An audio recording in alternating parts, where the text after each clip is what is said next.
Now we'll move on to the next keynote, which is the security keynote. We are now progressing into the cybersecurity segment for today. And we begin with this keynote, which is on securing the digital revolution. And our keynote speaker is Mr. Vivek Srivastava, who's the Regional Sales Director, India and SAARC for CrowdStrike.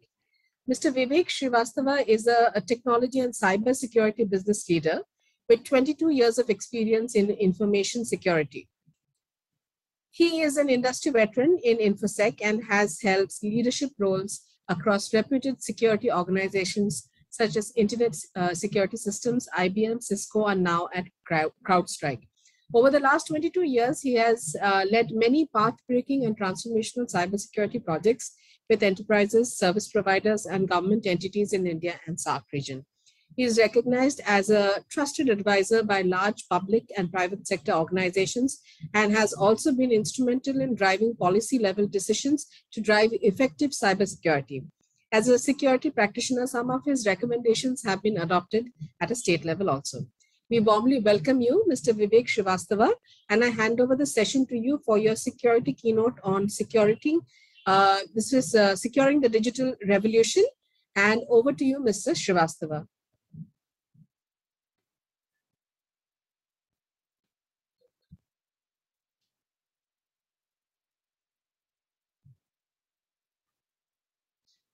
Hi, a very, very good afternoon to all of you.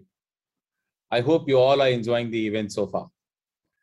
Last couple of days, a lot of conversation have happened around digital transformation.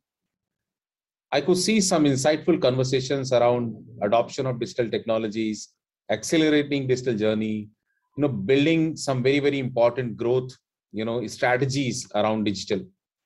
I believe a very, very crucial aspect of digital transformation and digital evolution is also security. And it should always be a very, very native to digital strategy. If you look at the cyber and digital maturity curves, one thing that comes out very, very clearly is that an organization which is very, very digitally progressive, but has not paid enough attention to security strategy, runs a lot of risk of failure because of security outbreaks and vice versa. In next 15-20 minutes, I intend to talk about how at CrowdStrike, we have been working with different organizations in helping them secure their digital transformation, helping them adopt digital technologies and accelerate the adoption securely. I will also talk about how our adversaries look at digital revolution, how they actually leverage this to their advantage, and the technologies available, the principles available for the organizations today to use to be effective against these adversaries. If you look at digital transformation over last a few years, what we'll very, very clearly see is that the acceleration has of course taken place. The pandemic of 18 months actually has also pushed a lot of organizations to adopt a lot of new digital technologies, build new business models, build new different kind of workplaces as well.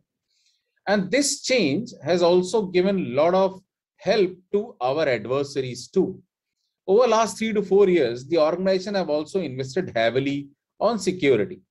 In fact, actually, if you try and quantify, you will see the security spend has actually doubled in the last 3 years, but at the same very time, the attacks have also grown multiple times. The threats have also increased parallelly. Why has so happened? Primarily because the adversaries are also becoming way more smarter. They have lot many things at their perils now that they can leverage. Something like digital transformation gives them lot many more users, lot many more machines, lot many more places that they can target. Now, if you look at a security strategy for the digital world, I think something which is very, very crucial, and at CrowdStrike we believe is one of the very, very important pieces, is to understand our adversaries well. At CrowdStrike, we kind of track close to about 150 active adversaries, and these active adversaries are the ones who normally are credited for close to about 80% of the attacks across globe. We believe that behind every single attack, there is one human mind, there is one human adversary, one human psychology, right? And if you understand that, if you understand these adversaries, if you understand their motivation, why they are doing what they are doing, right? What is their trade craft? How do they go about doing their business? What is their modus operandi? If we understand this well, we will be able to carve out a strategy, we'll be able to build our defenses, which will actually be effective against them. And that's what, is something that, we find very, very crucial. So when you look into, these adversaries, when you try and understand their businesses, slightly deeper, you will actually find out that these adversaries are normally can be segmented by their targets. They prefer to attack a particular segment of the industry. Let's say 55% of these adversaries out of these 155 actors, 92 of them, actually 55% of them, prefer to go after nations and states. But it's not that they only, attack nations and states. They have their secondary and tertiary choices as well. So much so that almost every segment of the industry today is attacked. No segment is left, which is not targeted by these adversaries. If you look at the data about, what their attacks are all about, something startling will come out. This is the data about 24 months of, analysis that a CrowdStrike research team does, primarily based on what they experience on a daily basis when they protect their customers. The interactive intrusions that we're talking about, those advanced intrusions that we're talking about, have been growing. The targeted attacks have been growing, but what has actually grown exponentially is the e-crime activities. And that actually becomes the kind of biggest impediment to digital transformation. We're talking about digital payments, we're talking about digital citizen services, all that, can be put to a lot of risk unless and until enough, caution have been taken towards these e-crime activities. Normally, if you look at these e-crime activities, we think about, let's say, ransomware for that matter. And we normally believe that probably a group of couple of people or, 2-3 people is, has built a small ransomware and it's trying to, spray that attack to every single organization. But actually, that's just the tip of the iceberg. We actually get deeper into it. You get a lot more details about the entire e-crime syndicate. And if you see this particular chart, this will talk about how this entire ecosystem works, how this entire setup is actually, done from the e-crime activities. Primarily, the e-crime actors, the threat actors here can be categorized into 3 different categories. The first set of category is the guys who provide these services.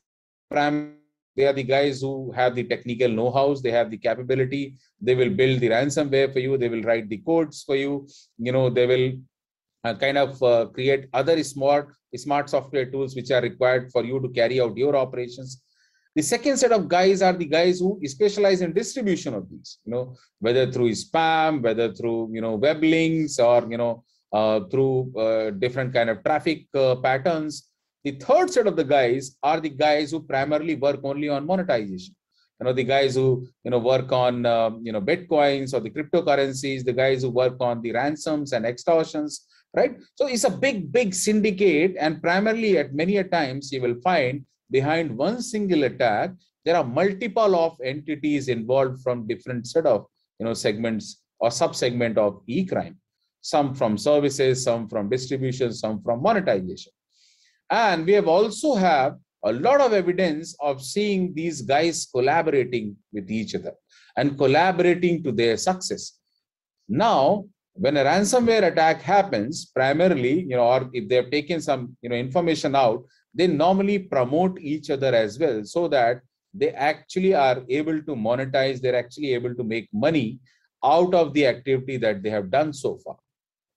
The point here, again, is the speed at which they work. Depending on who is the adversary, the work that they will do, the time that they will take, will be as fast as 18 minutes. In case of, let's say, Russian attackers, the bears, right? If it is Chinese attackers, the pandas, close to about 4 hours. What I'm talking about this particular timeline, the adversary's speed is when they make the first initial access to your environment, and when they become part of your environment and can laterally move inside your environment without being detected. They take this much of time, just as much of time for you. Now, if you look at your environment, the way you are trying to protect yourself, the way the organizations are looking to protect themselves, mostly against this army of adversaries, against the tools, the wherewithals, the infrastructure that they have, and the way they have collaborated with each other when they go and carry out their attacks, and look at on the other side a defense team from an organization, a cyber defense team, a cyber operation team, which is trying to protect its environment. No, it will look like a one single lone warrior wielding a knife or a sword against an army which is carrying tanks and mortars and a lot many Kalashnikovs also, right? It is unmatched battle completely, right? The way we need to look at it is to understand this even more in detail. I think one of the very, very important problem that also comes out when you delve deeper into the attacks is, we call it the 80% problem, because 80% of the time it is true, is that the adversaries are able to make the credential breaches or are able to steal the credentials very, very easily. In 80% of the attack, that is the case, that identities have been compromised. And when that happens, your traditional security solutions, the traditional security tools are rendered, ineffective, primarily because they do not, call out on genuine activities or genuine identities doing, something bad inside the environment. Net, if we all sum it up the situation today, what we'll figure out it, the attacks are way more sophisticated for traditional tools, for traditional technologies to be able to stop them. The solutions that we are using or that we have been using for last many years are very, very complex. They focus on one specific problem. They do not look at the entire holistic picture. And when you try and make multiple solutions work together, it becomes so complex that the efficacy gets, somewhere, lost. The third piece, which is very important, I think, today, is the skill set gap that we are seeing. These days, you do not need the defenders, the guys who are able to, kind of configure a particular security solution. You need people, you need skills who understand security as subject matter, who understand, who can look into the logs and, figure the attacks out, who can look into the activities going on or what the informations which are coming out from a security tool and be able to take action on it. Who are the guys who can actually respond to a particular incident, who can actually do forensics of the environment. That's the kind of skill set that we are looking at to be able to protect ourselves against these adversaries. I think where do we start? What principles do we suggest, at CrowdStrike, and what we adopt for our customers? How do we change the game against these adversaries? First and foremost thing is, we try and break away from the traditional way of defending ourselves. Those ways have become, outmoded. They are too focused on finding malicious codes or malwares or viruses for that matter. Fact of the matter is 51% of the modern attacks are actually malware free. Those are carried out by using genuine system processes and genuine system tools, which are natively used in any environment. And that's the reason that goes undetected by traditional tools. The focus has to shift from malware to overall breach prevention objective. So that's the first thing. The second thing that we do is that we look at a principle, build a principle which is focused on outcome. And that principle can today be survival of the fastest. What you see on your screen here, primarily 1, 2, 3, and up to 8, is the process that I was talking about, the speed that I was talking about is a typical, attack process, primarily mapped to MITRE here. But if you can use any other, framework, it'll all pan out to be almost similar, right? For an attacker, the breakout time is from initial access to lateral movement, right? And we were talking about the Russians can do that in 18 minutes. Then, Chinese attackers can do that in 4 hours. Because once they cross this lateral movement stage 8, it almost becomes impossible to detect them. And the kind of damage that they can cause to the environment can be massive. So the best chance that we have is to stop them within this breakout time. That means our priorities, our defense mechanism have to change. It has to be swift. It has to be focused of containing it within this particular phase. And that's the reason why we recommend is this principle of 1-10-60. That means the security infrastructure should be able to detect an attack in less than a minute, be able to investigate that further in 10 minutes, and respond to that in 60 minutes. So this is the principle that is to be used. Second, a part of the security mechanism is to using those advanced ways of finding an attack. Now, look at the traditional way of finding an attack or finding a breach is the traditional tools normally search for indication of compromises. The fact of the matter is, an indication of compromise is normally visible only when a compromise has happened. That means something has happened, you're searching for it, right? We believe that the time has come that we start using the machine learning algorithm, the advanced analytics, to be able to find those early indicators of the attack. That means we should be able to take action before the compromise has taken place, before the breach has happened. So you look at those early movers, those early activities, those early signs, and try and block it there. What you see at the center of the screen is a very simple, typical ransomware process. All we got to do is to look at the entire chain of the process as an indicator of attack, because any process that executes and tries and encrypts the machine, including the deletion of the backup, has to be a ransomware, right? And that's how you need to pick it up at any point in time of this process. And that is possible by using the machine learning algorithm. That is not possible by using reactive technologies like indication of compromises. At the same very time, you also need to broaden the horizon of the detection, the data points, the data sets that you look at from your environment. For every single endpoint, there are a lot of parameters. For every single parameters, for every single information that comes your way, there could be analytics that could be done, which will give you much more insight than a traditional security tool. And that's where analytics come into picture. At CrowdStrike, we look at close to about 7 trillion such events every single day and run it through analytics to be able to make some real-time decisions for our customers' environment in stopping the breaches. Leveraging this IOA technology, leveraging this machine learning algorithm, leveraging the analytics and the power of the cloud, focusing more on 1-10-60 deliverable, we have built a platform which is very, very unique, which is, we call it Falcon platform. What you see on the screen is the holistic platform which delivers security, which actually focuses on stopping the breaches today. Right?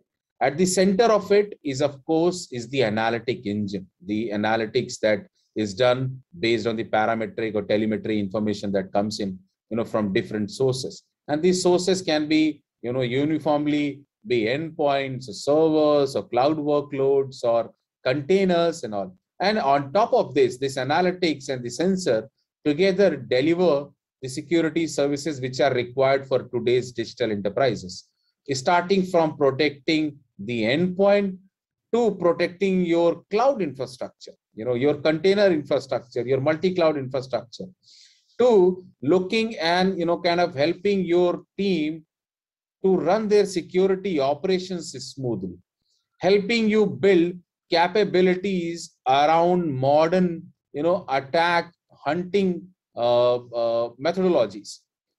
Beyond that, the platform also ensures the common problem like identity compromise and identity attacks are also addressed by something which is customized to protect your identity infrastructure.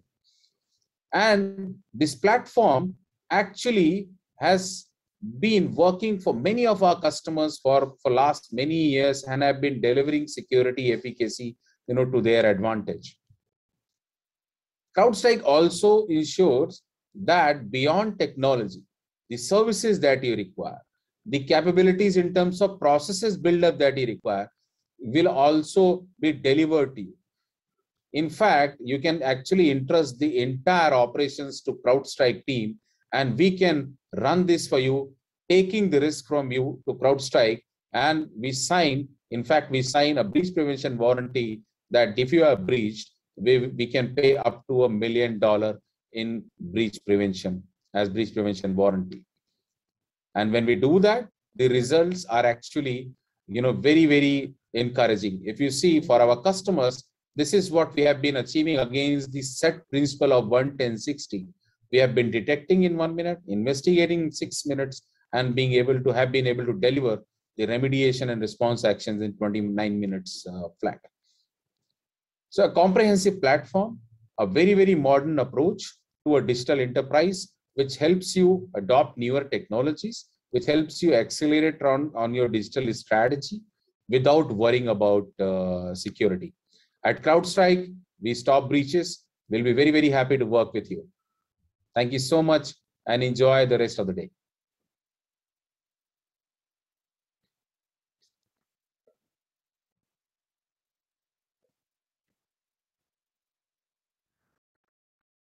Thank you so much, Mr. Vivek Srivastava, for that security keynote.